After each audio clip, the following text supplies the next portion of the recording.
Mirëdita, ky është edicioni lajmeve dhe këto janë titujt kryesor të tij. Shkon në 43 numri i viktimave nga Covid-19 në vendin ton pas vdekjes së një 70 vjeçareje nga Durrësi. Në 24 orët e fundit janë konfirmuar 53 raste të reja me Covid-19, ndërsa në spital janë nështruar 63 pacient, ndërta edhe të rinj. Shtimi të prekurve në vendin ton, mali i zi mbyll kufit, lejon vetëm personat që kanë kryer test të 48 orët e fundit. Brazili është bërë vendi i dytë pas Shteteve të Bashkuara të Amerikës me mbi 1 milion të prekur me Covid-19 dhe mbi 49.000 të vdekur. Ekonomia është në prag kolapsi dhe përkrahja për presidentin ka rënë ndjeshëm. Është përcjell sot në banesën e fundit studiuesi piktori arkeologu Mojko Mzeqo, miq të afërmit dhe politikanë nderuan me lule e omazhe në Muzeun Historik Kombëtar. Një biznesmen është kërcënuar në Bulqiz nëpërmjet telefonit për t'i dhënë shumë të mëdha parash. Policia vuri në përgjigje telefonin e biznesmenit dhe la takim me kërcënuesin e identifikuar, por ai u arratis duke qelluar me armë zjarri në ajër. Partia Demokratike vion të denoncojë ato që e quan aferë korruptive përmes kontratës së pastrimit të Tiranës me kompaninë Eko Tirana. Ina Zhupa thotë se gjendja e landfillit të Sharrës duhet të shfrytëzohet si provë nga SPAK në hetimin për pastrimin e parave nga Erion Veliaj. Protestuesit kundër racizmit në Shtetet e Bashkuara kanë nisur të rrëzojnë statujat, monumentet dhe simbolet që kanë lidhje me skllavërinë. Ata shkruanin parrullat "Jeta e njerëzve me ngjyrë ka vlerë".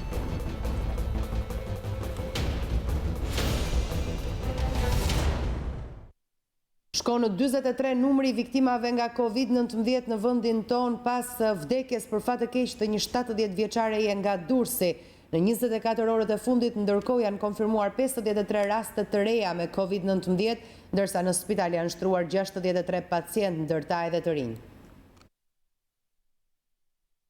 Një 70 vjeçare nga Durrësi e infektuar me Covid-19 ka ndëruar jetën në spitalin infektiv, duke e çuar në 43 numrin e viktimave nga koronavirusi në vendin ton. Sipas Ministrisë së Shëndetësisë, e moshuara vuante nga një formë e rëndë e leukozës. Në 24 orët e fundit, një 70 vjeçare nga Durrësi ka ndëruar jetë në spitalin infektiv, me gjithë mjekimin intensiv dhe për kujdesin e mjekëve. 70 vjeçarja e prekur nga Covid-19 vuante nga një formë e rëndë e leukozës. Ministria e Shëndetësisë dhe Mbrojtjes Sociale i shpreh ngushëllimet familjes. Në 24 orët e fundit janë konfirmuar 53 raste të reja të prekura nga Covid-19, pas 320 testimeve të kryera. Nëpërmjet të shënuar rasti i parë me Covid-19, një qytetar kontakti një polici, i cili ka qenë në një festë në fshatin Frashër. Kruja sot ka shënuar 5 raste të reja, ndërsa 3 raste u konfirmuan në Patos, mes tyre dhe një fëmijë. Janë kryer 320 testime për të dyshuar të prekur me Covid-19 dhe janë konfirmuar 53 raste pozitive. 26 të prekur në Tiranë, 6 në Shkodër, 5 në Krujë, 4 në Vlorë, 3 përkatësisht Fier dhe Pogradec, 2 Kukës dhe Lezhë, 1 rast në Durrës dhe 1 rast në Përmet. Vijon të ketë shtrime të reja të qytetarëve që kanë nevojë për trajtim spitalar, duke përfshirë dhe moshat e reja, 30-40 vjeç. Aktualisht në shërbimin infektiv po trajtohen 63 pacient, 7 prej tyre në terapi intensive dhe 2 të intubuar. Lajmi i mirë është se 24 orët e fundit janë shëruar 12 qytetarë.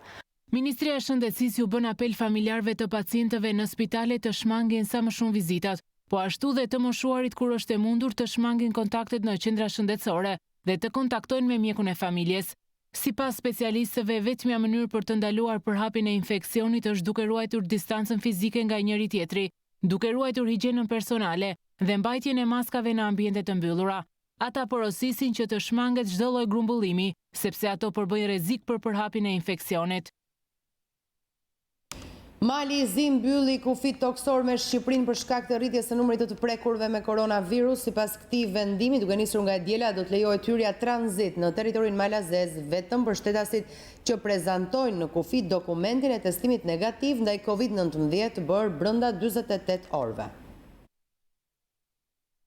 Për shkak të rritjes së numrit të prekurve me COVID-19 në Shqipëri, Malizi ka vendosur që të mbyllë kufit toksor me Shqipërinë, njoftoi Ministria për Europën dhe Punët e Jashtme. Sipas saj, njësia operacionale për menaxhimin e krizave e qeverisë së Malit të Zi ka vendosur sot të rishikojë listën e vendeve që do të lejohen të hyjnë në territorin e tij në kuadër të luftës kundër pandemisë.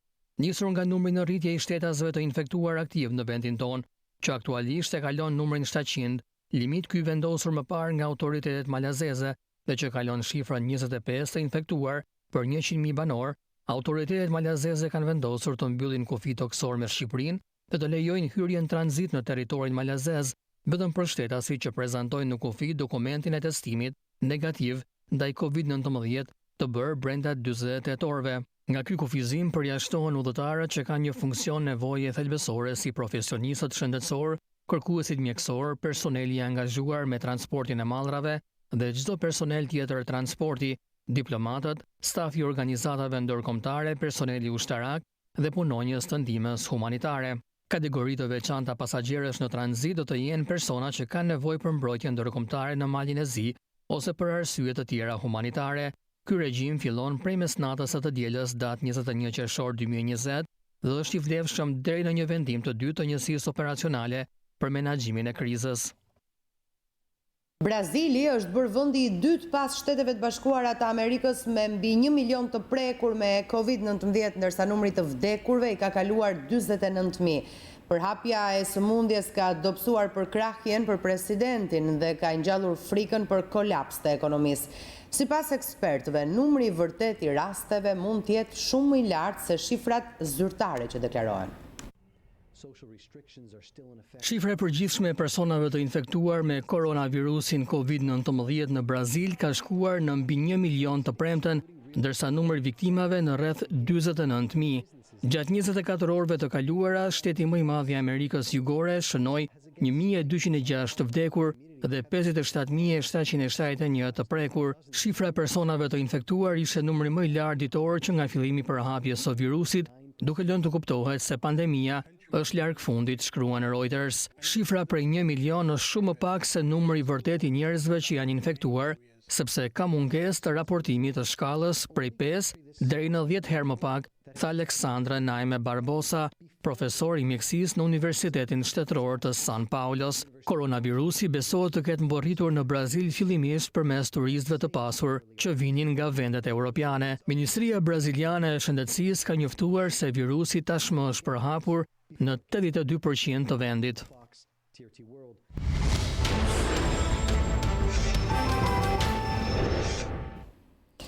Në Muzeun Historik Kombëtar zhvillohen homazhet në nderim të studiuesit dhe shkrimtarit të njohur Mojkom Zeqo, i cili ndroi jetë disa ditë më parë pas një sëmundje të rëndë. Familjar, të afërm, politikanë dhe personazhe të njohur me maska dhe duke respektuar protokollin për shkak të COVID-19 nderuan kontributin e çmuar të Zeqos, ndërsa shumë prej tyre shkruan se si kujtim të fundit në një libër ngushëllimet dhe përjetimet e tyre.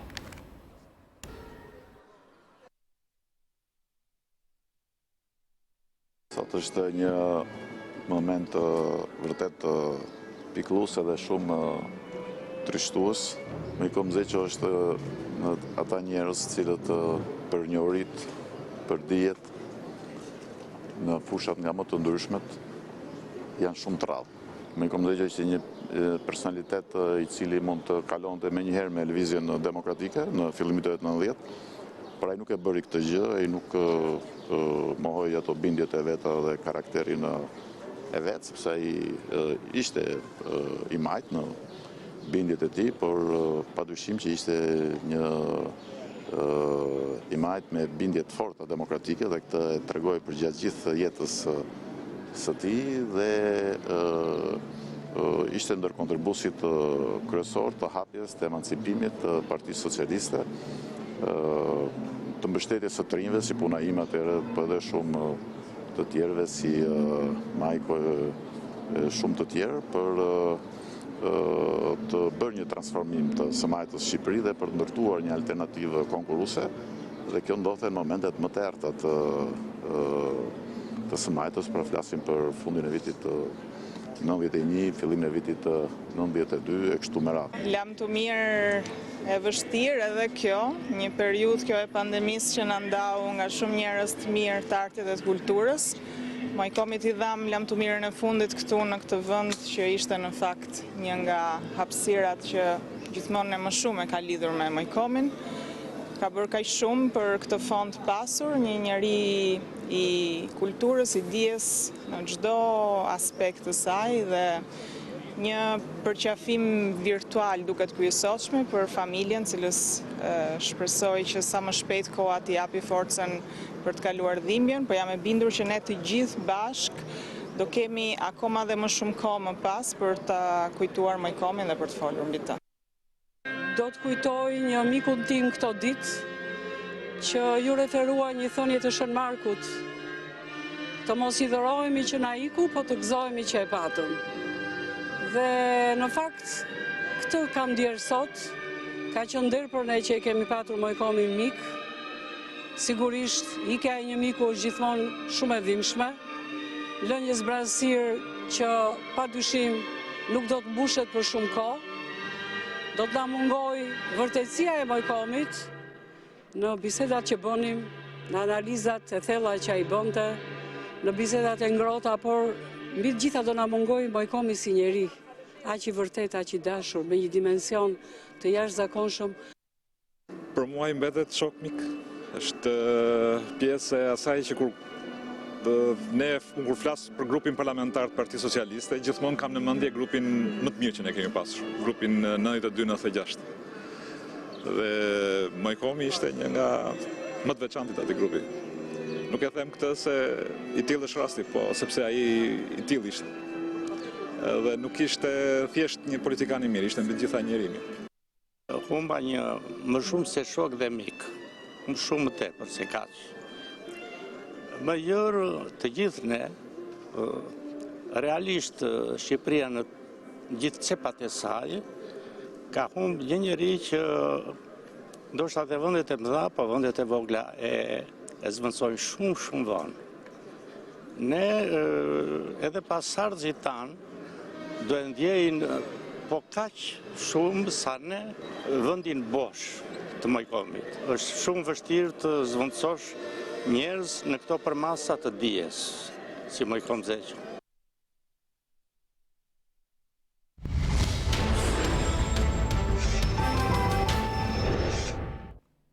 Në draftin përfundimtar mbi emërimet e gjyqtarëve të gjykatës kushtetuese, Komisioni i Venecias i jep të drejtë presidentit Ilir Meta, duke e gjykuar se ka vepruar drejt kur ka pezulluar procedurën e emërimit përpara skadimit të afatit 30 ditor të një antari të kushtetueses. Në lidhje me kreun e KD-s, Venecia thot se Dvorani shkaktoi një incident të rënd procedurial me listat e kandidatëve për në gjykatën kushtetuese, si dhe u bë shkaktari për plasjes mes kuvendit dhe presidentit.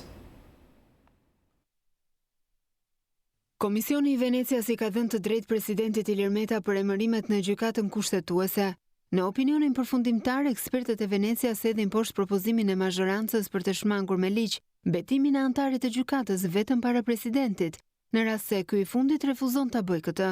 Komisioni vëren se Këshilli i Emërimeve në Drejtësi krijoi një incident të madh procedurial, kur i dërgoi me diferenca kohore listat me kandidatët, fillimisht presidentit dhe më pas parlamentit.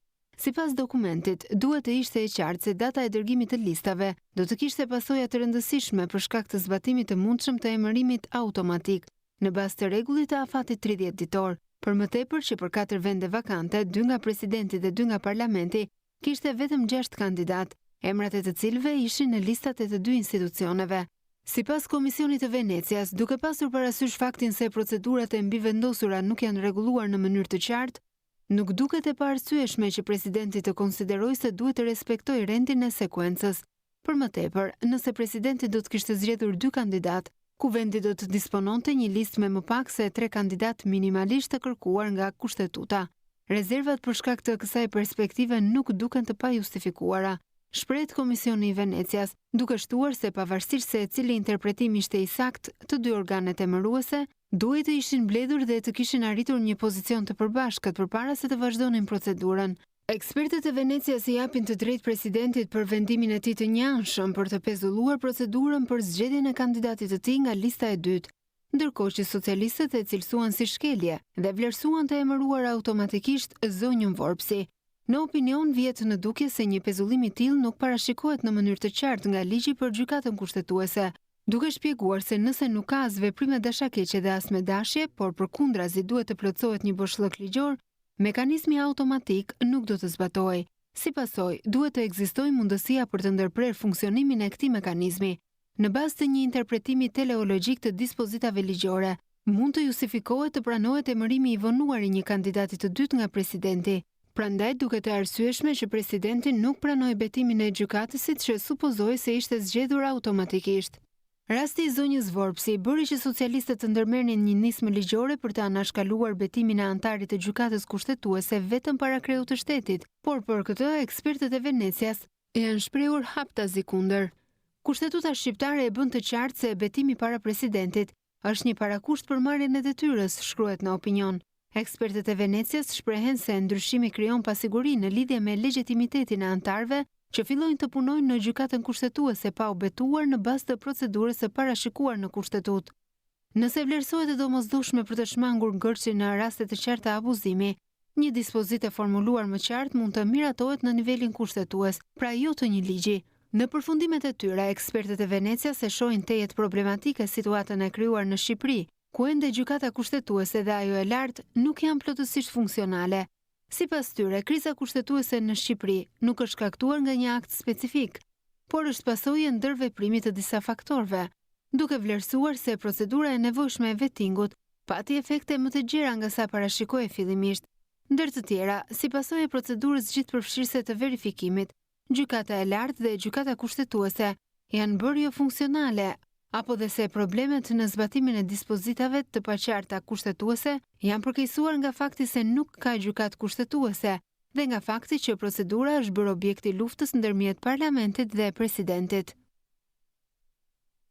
Kauza e 2 marsit fitoi, ishte ky reagimi i presidentit Ilir Meta pasi u njoh me draftin e opinionin e Komisionit të Venecias për emërimet në gjykatën kushtetuese. Sipas opinionit të Venecias, Meta nuk kishte kryer asnjë shkelje teksa ishte edhe veprimet e tij për zgjedhjen e antarit të dytë prej tij, si dhe të refuzimit të Arta Vorpsit, ishin të justifikuara. Meta i qëndron bindje se kushtetuta është e para. Në fakt, ajo që u quajt si pranvera kuqezi nga Meta erdhi si pasojë e miratimit në kuvend të mekanizmit zhbllokues të betimit të gjyqtarëve në gjykatën kushtetuese, por duke mundur që të anashkalohej presidenti. Pikërisht Meta më 2 mars firmosi dekretin në mes të sheshit përpara presidencës dhe protestës për kthimin në kuvend të ligjit për betimin e gjyqtarëve. Po ashtu, atë ditë ai paralajmëroi se do të shpërndante kuvendin me dekret nëse deri më 15 mars nuk do të miratonte reformën zgjedhore, por ajo u shtyp prej pandemisë dhe deri më sot ende nuk është miratuar. Shkojmë tani në një hapësirë publicitare, kthehemi pas pak. Sërish së bashku në transmetim të drejtë për drejtë dhe flasim për të tjera zhvillime, ndërkohë që presim edhe një deklaratë nga Lëvizja Socialiste për Integrim e zotit Petrit Vasili dhe nga Partia Demokratike e zotit Edmond Spaho. Një biznesmen është kërcënuar në Bulqiz nëpërmjet telefonit për t'i dhënë shumë të mëdha parash. Policia në bashkëpunim me biznesmenin vuri në përgjim telefonin e tij, la takim me kërcënuesin e identifikuar, por ai mundi ta arratisej duke qelluar me armë zjarin në ajër. Të shtonat e armëve tronditën banorët e Bulqizës mbrëmjen e së premtes, ngjarje që i pati fillesat nga një shantazh që ishte bërë biznesmenit Gëzim Balla nga i dyshuari Feruzan Shehu. Pas kërcënimit për t'i dhënë shumë të mëdha parash, ndërtuesi Gëzim Balla këtë të premte shkoi në polici, ku denoncoi se ishte kërcënuar përmes telefonatës. Pas kësaj, policia vuri në përgjim telefonin e biznesmenit. Në bisedën me të dyshuarin i cili e telefonoi, policia identifikoi se personi që e kërcënonte mbante identitetin Feruzan Shehu. Për arrestimin e tij, policia bashkëpunoi me biznesmenin Balla, i cili e thiri kërcënuesin në takim për t'i dhënë paratë e kërkuara. Teksa afroheshin tek vend takimi i caktuar nga kërcënuesi, ky i fundit e dalloi që biznesmeni ishte i shoqëruar dhe i kërkoi në telefon që të ngjitej në kodër i vetëm. Por sapo konstatoi. Ndërpresim pasi do të shkojmë live tani me zotin Petrit Vasili në Lëvizjen Socialiste për Integrim. sqaroi të gjitha çështjet për të cilat majoranca rilindese ju drejtua me këmbgulje dhe kokforci atij, ndonse përse takon institucionit të Presidentit të Republikës, ky institucion ishte shprehur qartë e kishte thënë që ky konsultim me Venecian ishte i panevojshëm pasi zbatimi i kushtetutës nga ana e Presidentit ishte qenë i qartë, i drejtë dhe pa asnjë ekuivok. Komisioni i Venecias dje i vuri vulën disa momenteve kyç me të cilat rilindja ka dashur të mbaj peng vendin. Së pari, po i qartë që Presidenti i Republikës në të gjithë veprimet e tij ka zbatuar Kushtetutën e Republikës së Shqipërisë dhe çdo pretendim për shkarkimin e tij ishte thjesht dhe vetëm një tentativë rilindase për të shantazhuar e kapur institucionin e Presidentit të Republikës. Venecia i dha shumë të drejtë Presidentit të Republikës që ai pezulloi procesin për të krijuar një proces të drejtë, të ekuilibruar, proporcional të zgjedhjes anëtarëve të gjykatës kushtetuese dhe kësaj asgjësoi e ndali puçin antikushtetues të përgatitur me kujdes nga rilindja për të rrëmbyer e kapur gjykatën kushtetuese në grushtin e saj. Venecia sqaroi qartë rolin e ish kryetarit të Këshillit të Emërimeve Drejtësi, Adrian Dvorani, dhe i quajti në mënyrë të qartë e të prerë veprimet e tij si incidente të rënda, pra incident i rënd që krijoi konflikt mes institucioneve, pra instrument, Dvorani ishte një instrument i qartë në duart e rilindjes në funksion të puçit antikushtetues për të rrëmbyer gjykatën kushtetuese. Njëherëzi, kjo i vë vulën përgjegjësisë së rëndë penale që rëndon mbi këtë individ, i cili duke shpërdoruar ligjin, kushtetutën dhe institucionin e tij, krijoi pra premisat e një turbullire kushtetuese dhe i shërbeu një skenari i cili kishte një goditje në kokë e shtetit ligjor në Shqipëri. Tani më, ndryshe nga pretendimet vërtet qesharake, mjerane, alla balla, pra të tipit balla, sot Spaku, i cili ka nduar dosin e Dvoranit, e ka të provuar 100% fajsinë e tij dhe nuk ka më asnjë arsye të vonojë e të ndalet për të proceduar penalisht ndaj këtij personi që ka shpërdoruar në mënyrën më të rrezikshme detyrën dhe institucionin e tij në funksion të rrëmbimit të gjykatës kushtetuese, e njëherëzi ka evidentuar ai me veprimet e tija, por dhe Venecia sqaron qartë rolin aktiv, shumë të gabuar, antikushtetues të Kuvendit të Shqipërisë, i cili u bë pjesë e këtij skenari me veprimet e tij të njashme, me refuzimin e bashkëpunimit dhe destruktivitetin e tij, së bashku dhe me pjesën ekzekutive të Ministrisë Drejtësisë. Pra, të gjithë aktorët, Dvoran, Kuvend, Ministria e Drejtësisë e evidentojnë qartë me incidentin e rënd të Dvoranit si bashkëpunëtor tashmë të kapur në krim.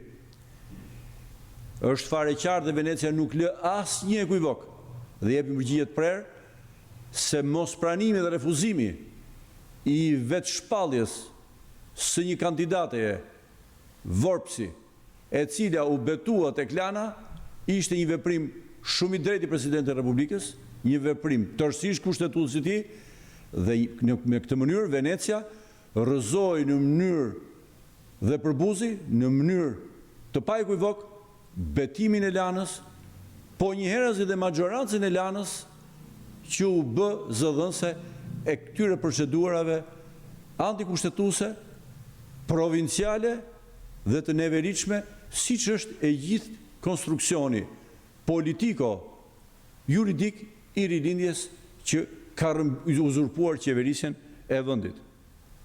Njëherëzi, Venecia vendosi qartë dhe pa ekuivok, e rrëzoi pa asnjë mëdyshje edhe ligjin antikushtetus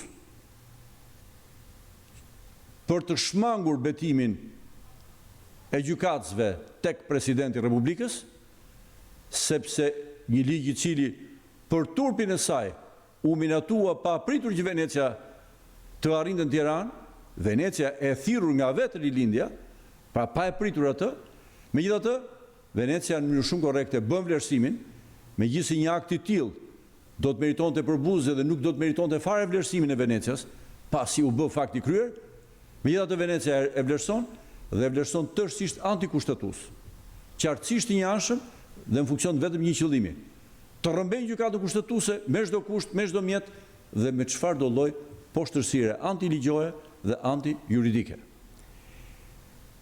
I tërë procesi i shkarkimit presidentit rrëzohet në mënyrë të qartë dhe nuk lë më vend asnjë diskutim dhe krijon shumë qartë për çdo shqiptar i den që e gjithë farsa e procesit të shkarkimit presidentit ishte një farsë me zero përmbajtje nga pikpamja kushtetuese, por kishte vetëm një qëllim, të shantazhonin presidentin e Republikës në mënyrë që të rrëmbenin pastaj të tërë ato që ishin elementet e fundit të parrëmbyer të pushtetit, e ku koka ishte gjykata kushtetuese, e cila është një hall i madh për ta, pasi gjykata kushtetuese do duhet të merren vendime për disa qindra milion e miliard euro të rrëmbyer në mënyrë kriminale nga gjykata, nga qeveria e rilindjes, e për cilat do të jepet një verdikt. Dhe dihet që rilindja nuk do të gjykojnë këto çështje, pasi i ka rrëmbyer këto para, i ka ndarë, i ka shpurur në për offshore, i ka investuar në veprimtari kriminale, i ka futur në procese pastrimi dhe vendimet e gjykatës kushtetuese janë vërtet një ditë e zezë për ta, pasi janë, do të thotë, hedhje dritë midis sa vërteta shumë të rënda e që dhëmi shumë.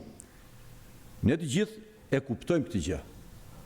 Po njerëzit të shqiptarët kanë mbetur të çuditur sërish, po dhe të neveritur sërish, nga një majorancë, pseudo majorancë, është një minorancë e minorancës, por është formalisht atje qëndron e vetëm në parlament, kur dëgjon që ne Venecian e morëm me opinioni, po jemi ne që vendosim.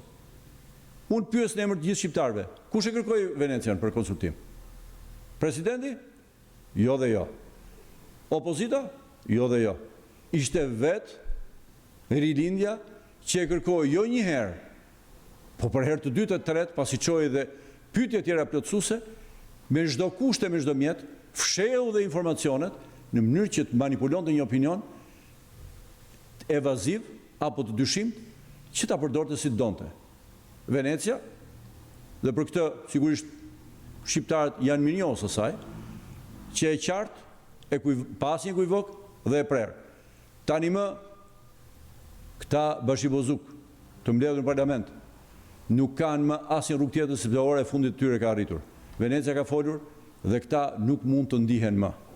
Njerëzi Venecia ka kthyer një përgjigje shumë të qartë e të prerë edhe për ligjin e antishpifjes, për të cilën ballo maggioranza, apo balla maggioranza, sepse kjo bën një ballo me antiligjin, po ka emrin dhe të ballës që kanë vënë si një zëdhënës të antiligji.